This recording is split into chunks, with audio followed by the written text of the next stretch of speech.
G'day, Eagles fans. It's an absolute pleasure to be here with you to dissect everything that's going on with our beloved birds. The 2025 NFL season has left a bit of a bitter taste for us folks in Philly. On one hand, we pulled off something legendary, back-to-back NFC East titles, a feat that hasn't happened in this division since our very own Eagles dominated between 2001 and 2004. Breaking that 21-year hoodoo is a massive credit to the grit of this squad under Nick Sirianni. However, an 11-6 record and a quick exit from the playoffs have raised some serious red flags that we can't just ignore, especially regarding the most important bloke on the pitch, the quarterback. With Super Bowl 60 done and dusted and everyone already looking towards SoFi Stadium for Super Bowl 61, the cold hard facts are coming out. NFL.com analyst Nick Shook just dropped his annual QB rankings, grading all 63 signal callers who started a game last season. And this is where it gets a bit dicey for the city of brotherly love. Jalen Hurts, the face of the franchise, ended up in a lowly 19th spot. For a bloke who's been a top-tier MVP contender, seeing him outside the top 15 is a proper shock.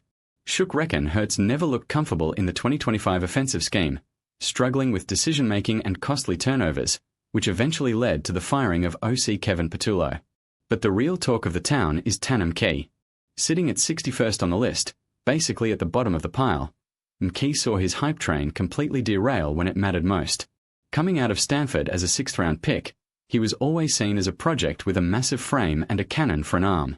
He looked like a world-beater in the 2025 preseason, making us think we had a proper backup or a valuable trade chip. But when Tanner time finally arrived in Week 18 against the Commanders, it was a total shocker. He looked rattled, inaccurate, and couldn't handle the heat.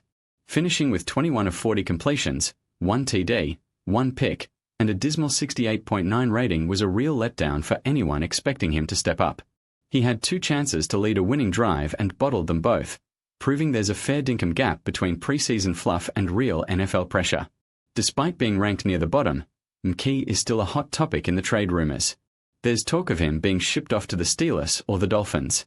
Over in Pittsburgh, with Aaron Rodgers getting on in years, they're desperate for a future plan. Word is, Howie Roseman might be looking to flip McKee for a productive edge rusher like Nick Herbig. If Roseman pulls that off, it'd be a masterstroke, turning our 61st ranked backup into a bloke who can actually get after the rival QB. As we head into the 2026 offseason, the pressure is on Hurts to find his form again, and the front office has to decide if they're sticking with McKee or moving on. One thing's for sure, just winning the division isn't enough for this mob anymore. We want another crack at the big one, and that starts with sorting out the mess under center.